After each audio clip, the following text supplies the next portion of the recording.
Bismillahirrahmanirrahim. Assalamualaikum warahmatullahi wabarakatuh. Hamdan wa syukranillah. Assalatu wassalamu ala rasulillah wa ala alihi wa ashabihi wa mawala wa man tabi'ahum bi ihsanin ila yaumil qiyamah. Amma ba'du. Bapak Ibu sekalian, anak-anakku tercinta, berikut ini saya akan menyampaikan sebagaimana yang telah diberitahukan kemarin bahwa ini adalah penjelasan ulang terkait dengan pelajaran bahasa Arab yang insya Allah akan diujikan pada hari Senin. Silakan disimak baik-baik penjelasannya, diikuti, kemudian jangan di skip-skip supaya penjelasannya sampai secara utuh, ya, supaya sampai secara utuh dan kalian bisa memahami, anak-anakku sekalian bisa memahami penjelasan dari Ustadz ini. Baik, kita langsung mulai saja ya, karena jeda waktunya cuma 45 menit.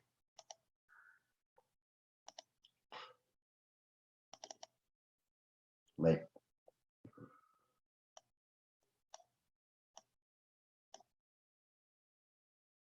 Kita awali dengan membaca basmalah. Bismillahirrahmanirrahim. Baik. Panduan pembelajaran bahasa Arab. Adapun yang akan kita bahas pada hari ini ada 3, yaitu yang pertama, bagaimana kita mengenal isim muzakkar dan isim muannats. Apa itu isim muzakkar dan apa itu isim muannats? Sebagian sudah ada yang paham, tapi ini untuk lebih kembali memahami supaya tidak keliru-keliru lagi. Yang kedua adalah mengenal isim isyarah. Nah, ini pelajaran kelas yang sudah lewat ya sebenarnya, tapi karena banyak yang belum memahami, jadi terpaksa kita mengulang lagi penjelasan ini. Dan yang ketiga adalah kata tanya dan cara menjawabnya. Baik, kita langsung pada pembahasan yang pertama, yaitu mengenal isim mudzakkar dan isim muannats. Baik anak-anak, Bapak Ibu sekalian yang saya banggakan, dalam bahasa Arab itu ada perbedaan. Ada perbedaan antara kata muzakkar dan kata-kata muannats. Disebut isim muzakkar dan isim muannats. Nah, itu harus jelas. Apa itu isim muzakkar? Nah, lebih simpelnya, muzakkar itu adalah kata-kata yang memiliki sifat laki-laki. Sedangkan muannats adalah kata-kata yang memiliki sifat perempuan. Ya, muzakkar adalah kata-kata yang memiliki sifat laki-laki, sedangkan muannats memiliki sifat perempuan. Untuk lebih jelasnya, perhatikan kata-kata berikut ini. Ada kitabun, qalamun, babun, jidarun, faslun, saqfun, bilatun, maktabun. Artinya, ya, kitabun meja, qalamun pena, babun pintu, jidarun dinding, faslun kelas, saqfun atap, bilatun lantai, dan maktabun meja. Ini kata pertama. Ini kelompok kata yang pertama. Diperhatikan. Kemudian kita masuk pada kelompok kata yang kedua. Ada kurrosatun, kemudian hizanatun, sa'atun, mimsahatun, miknasatun, qalansuwatun, nafidatun, sabburatun. Artinya, kurrosatun buku, hizanatun lemari, sa'atun jam, mimsahatun penghapus, miknasatun sapu, qalansuwatun peci, nafidatun jendela, dan sabburatun papan tulis. Saya buat 2 warna seperti ini supaya kita lebih fokus. Nah, untuk warna yang hijau, kelompok kata yang ada di kolom yang berwarna hijau ini, itu disebut sebagai kata muzakkar yang memiliki sifat laki-laki, sedangkan yang berwarna coklat itu disebut kata muannats yang memiliki sifat perempuan. Nah, dari mana kita memahami bahwa kalimat ini adalah kata ini adalah kata laki-laki dan kata perempuan. Nah, perhatikan, ini perbedaannya. Yang mana kenapa kata tersebut dimasukkan ke dalam kelompok kata yang bersifat kelaki-lakian, dan kenapa kata-kata tersebut dikelompokkan ke dalam kata-kata yang memiliki sifat kewanitaan. Nah, kalau untuk muzakkar, huruf akhir itu, huruf akhir dari setiap kata itu bisa semua huruf. Bisa semua huruf. Mau huruf ba, huruf lam, huruf ha, huruf ya, huruf a, huruf apa saja, semua itu adalah disebut kata-kata muzakkar atau isim muzakkar. Contohnya tadi. Nah, ini muannas, sedangkan muannas itu adalah huruf kata yang huruf akhirnya itu berbentuk tak marbuto. Tak marbuto itu tak bulat. Ya, kayak lihat di dalam gambar ini, ya. Ada tak marbutonya ya. Ini tak marbuto tun, ada ini juga tun. Ya, ta yang berbentuk bulat ini itu disebut tak marbuto. Nah, kata-kata yang di akhir ada huruf tak marbuto seperti ini, dia digolongkan sebagai kata-kata muannas, isim muannas. Sedangkan kata-kata yang di akhirnya tidak ada huruf tak marbuto itu digolongkan sebagai isim mudzakkar. Kita perhatikan lagi contohnya. Babun tidak ada tak marbutonya. Kitabun tidak ada tak marbuto. Qalamun juga tidak ada. Jidarun juga tidak ada. Maka kata-kata yang berada di kelompok ini itu disebut sebagai isim mudzakkar atau kelompok kata laki-laki. Sedangkan untuk yang sebelah sini, saburatun, mimsahatun, hizanatun, nafidatun itu dikelompokkan sebagai kelompok kata perempuan. Seperti itu. Ya. Kira-kira sampai di sini bisa dipahami bahwa perbedaan antara muzakkar dengan muannas itu terletak di akhir daripada kata. Kalau tidak ada tak marbutonya, maka dia disebut sebagai isim muzakkar atau isim laki-laki. Sedangkan kalau di akhir katanya ada huruf tak marbuto, maka dia disebut sebagai isim muannas atau kata perempuan. Jadi hal yang penting yang perlu diingat, selalu perhatikan huruf akhir dari setiap kata untuk mengetahui jenis kata tersebut, apakah kata tersebut termasuk muzakkar atau muannas. Sampai di sini dulu. Silakan di-pause, kemudian ditanyakan kembali kepada dirinya masing-masing. Kalau sudah memahami, silakan dilanjut. Kalau belum memahami penjelasan ini, silakan kembali diulang supaya lebih jelas penjelasannya. Nah, kalau sudah selesai memahami perbedaan antara isim muzakkar dan isim muannas, kita sebut aja isim ya, membiasakan untuk menyebut secara dengan bahasa aslinya, isim muzakkar dan isim muannas, maka kita lanjut pada pembahasan yang kedua tadi adalah yang ketiga ya, perbedaan sudah di sini. Isim isyarah.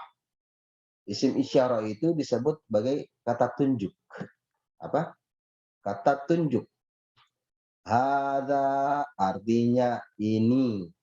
Hadhihi juga artinya ini. Zalika artinya itu. Tilka artinya itu. Ustadz, kalau artinya sama-sama ini dan sama-sama itu, terus bedanya ada di mana?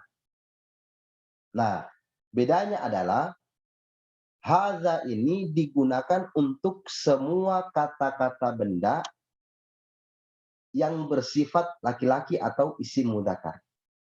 Ini, hadza artinya ini, hadhihi juga artinya ini. Tapi hadza digunakan untuk kata benda laki-laki, sedangkan hadhihi digunakan untuk kata benda perempuan. Zalika artinya itu. Tilka artinya itu. Tetapi zalika digunakan untuk menunjuk kata benda yang bersifat laki-laki, sedangkan tilka digunakan untuk menunjuk kata benda yang bersifat perempuan atau isim muannas.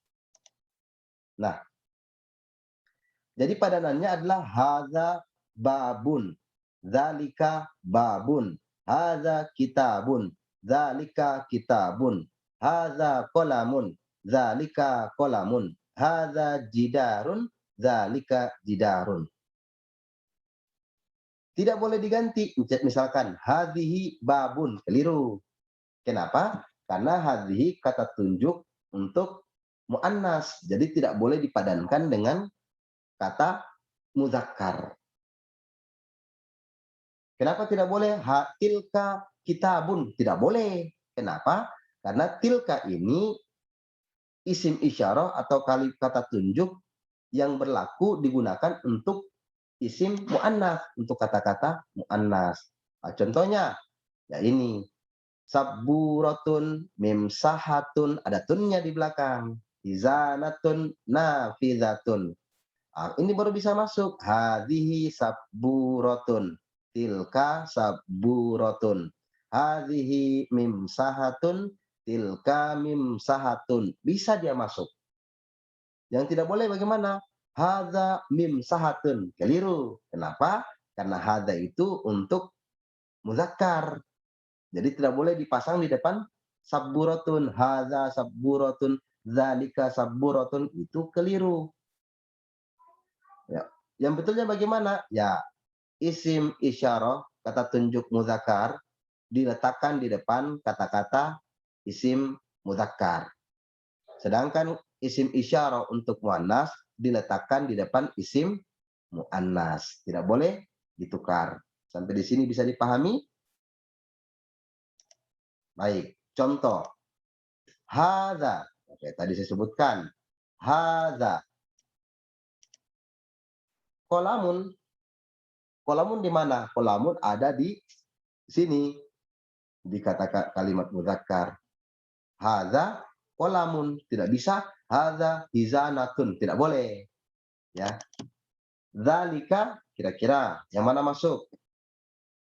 Betul. Yang sebelah sini yang ada babun, kitabun. Pilih salah satu. Zalika, ya pilih salah satu di antara kata-kata mudzakkar itu.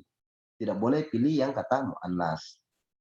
Zalika misalkan babun. Cocok. Kenapa? Karena depannya isim isyarah untuk mudzakkar dan yang ditunjuk adalah isim mudzakkar. Kalau kata tunjuknya adalah hadhihi. Hadhihi. Yang cocok masuk ke sini apa? Kata yang mana? Yang untuk dipadankan dengan kata hadhihi. Nah, yang cocok adalah yang ini, yang untuk perempuan, sabburatun, imsahatun, hizanatun. Pilih salah satu, baru letakkan di belakang kata hadhihi. Hadhihi sabburatun. Oke? Nah, tilka. Oh ya, tilka sama. Pilih juga yang kata-kata mudzakkar. Kenapa? Yang muannas. Kenapa dipilih kata muannas? Karena tilka adalah isim isyarah atau kata tunjuk untuk kata benda muannas. Tilka hizanatun. Oke, sampai sini sudah bisa dipahami? Kalau masih belum dipahami, silakan dikembalikan lagi dari penjelasan yang ini, diulang lagi, tidak apa-apa, di-pause dulu, kemudian diulangi, baru dengarkan lagi pelan-pelan sampai bisa dimengerti, baru kita lanjut pada contoh soalnya. Baik. Nah, hal yang penting yang perlu diperhatikan bahwa bila kata tunjuk menggunakan kata tunjuk muzakkar, maka kata benda juga harus muzakkar. Begitupun sebaliknya, kalau kata tunjuk itu menggunakan kata tunjuk muannas, hadhihi, tilka, maka kata bendanya harus menggunakan kata benda muannas. Kalau sudah selesai dipahami, mari kita lanjutkan penjelasan ini. Contoh soal. Karena kalau tidak pakai contoh soal, biasanya bingung. Nah, ini contoh soalnya seperti ini. Ma artinya apa? Silakan ditulis ya, karena Ustadz nggak bikin dia punya, karena saya nggak buat dia punya arti. Penjelasan saja. Ma artinya apa? Ma hadza, apa ini?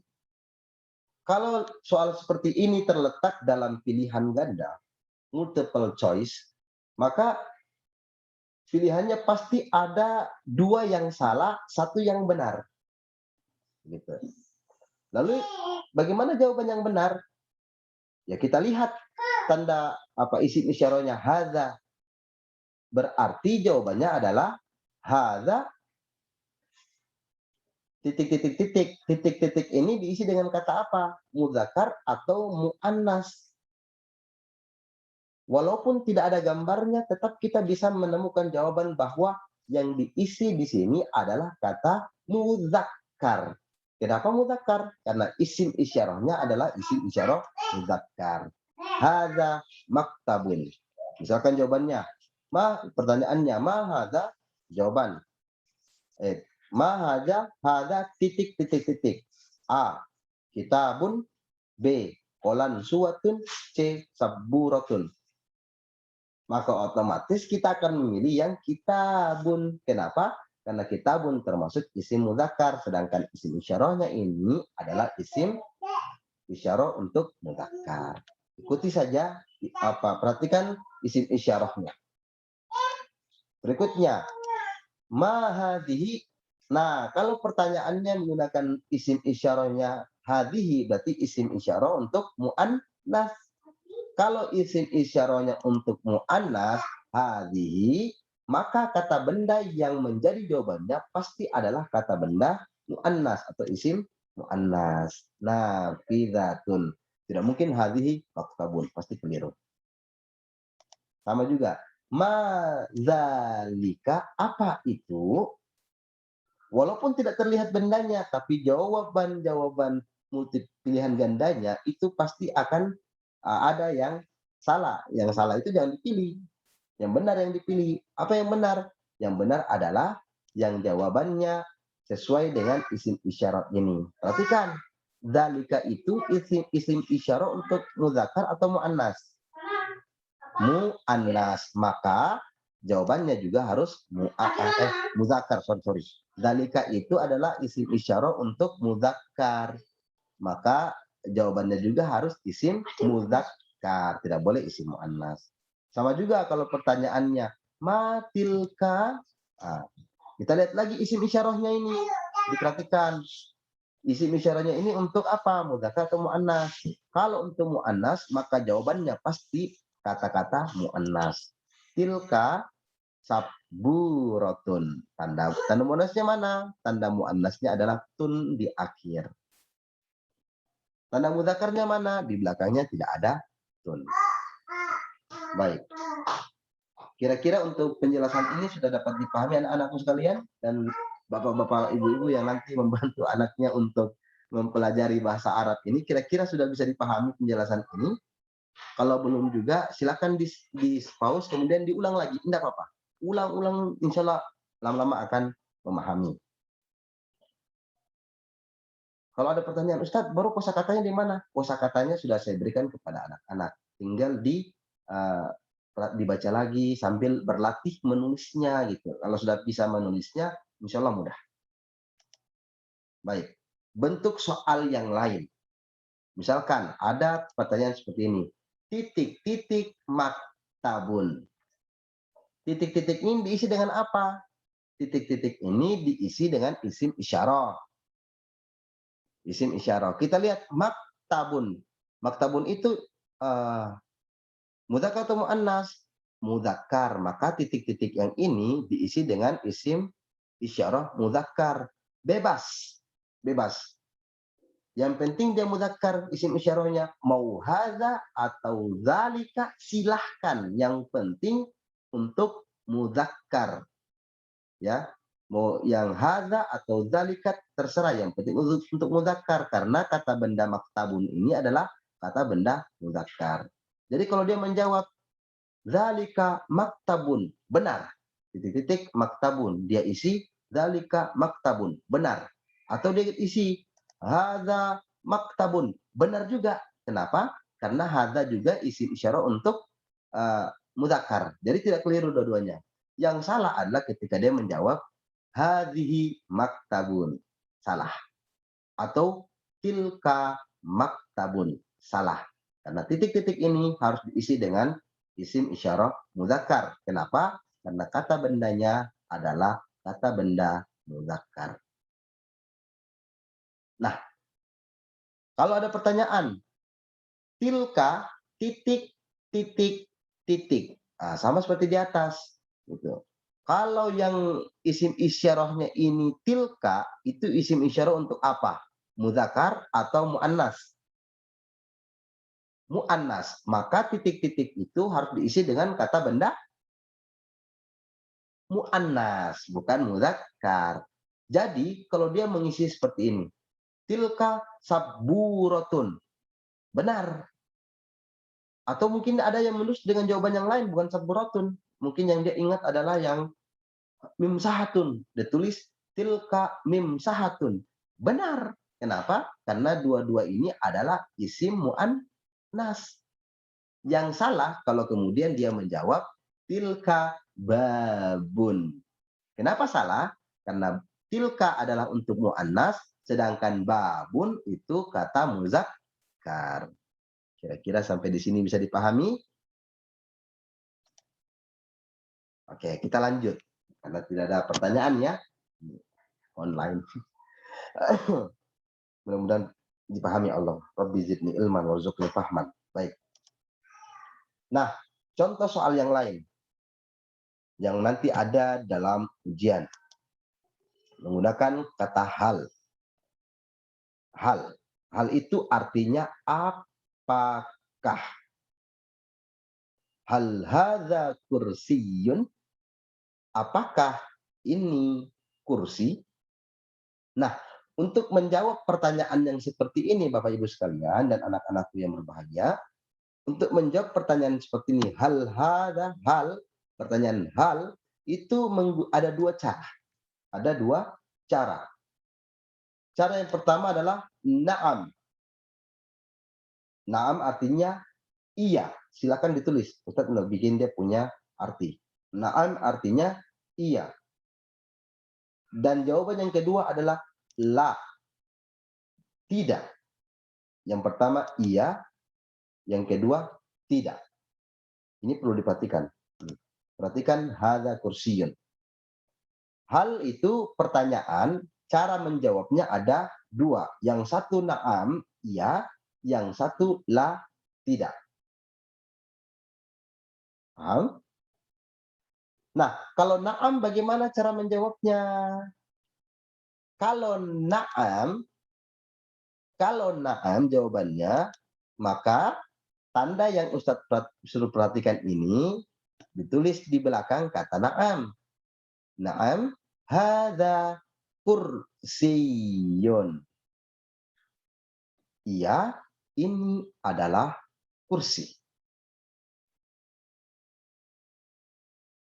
Kalau jawabannya na'am, maka yang hadza kursiyun dipindahkan di belakang na'am atau diisi di titik-titik ini.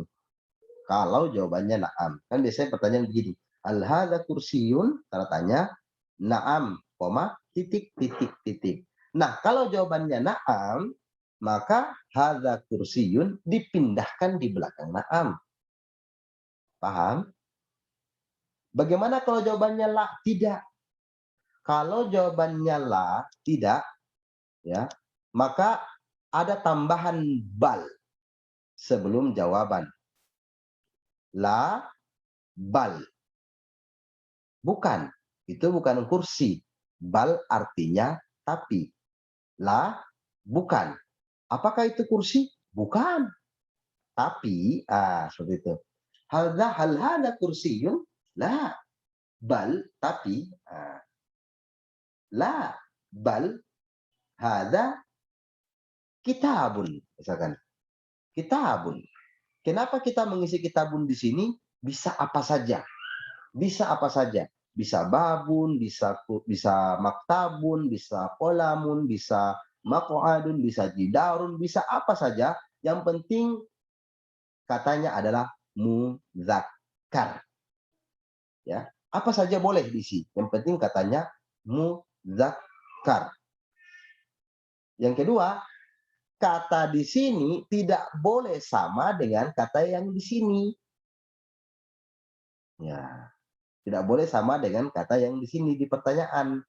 Kenapa harus beda? Karena jawabannya tidak. Apakah ini kursi? Bukan. Ya jelas bukan. Kalau bukan berarti benda yang lain. Jadi kita mengisi benda yang lain yang mungkin itu adalah jawaban yang benar. Selama dia mengisi benda ini benda laki-laki, itu jawabannya benar. Kalau diisi jawaban perempuan, jawabannya salah. Kenapa? Karena dia menggunakan kata isim isyarah hadza. Jadi kalau pertanyaan, hal hadza kursiyun? Na'am, hadza kursiyun. Kalau na'am, maka kata ini dipindahkan saja. Tapi kalau jawaban la, itu agak ribet. Apa ribetnya? Tambahkan bal, bisa ditulis di situ. La, tambahkan bal, lalu buat kata benda yang lain. Hadza maq'adun. Hadza maktabun. Paham? Alhamdulillah. Ini yang perlu diperhatikan. Nah, selanjutnya, jika dibalik soalnya, ini kan pertanyaan duluan. Al hadza kursiyun, gitu. Berarti kita mencari jawaban. Tapi kalau soalnya dibalik, yang ada jawabannya duluan. Misalnya gini, misalkan, na'am hadza kursiyun. Maka pertanyaannya kita cari. Na'am hadza kursiyun. Perhatikan jawabannya. Iya, ini kursi. Berarti pertanyaannya adalah, apakah ini kursi? Iya, ini kursi. Tidak mungkin kita pertanyaan, apakah ini buku? Iya, ini kursi. Keliru. Maka, membuat pertanyaannya adalah letakkan kata hal di depan, lalu tambahkan hadza kursiun ini di depan kata hal, seperti di atas.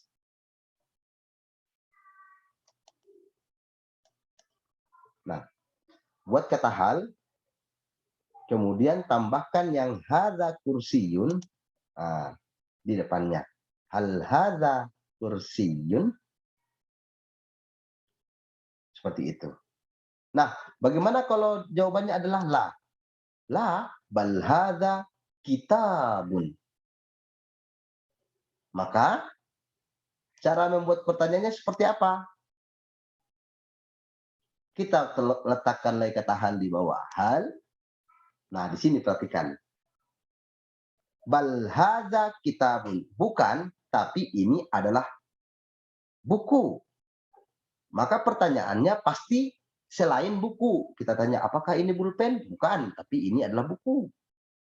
Apakah ini pintu? Bukan, ini adalah buku. Apakah ini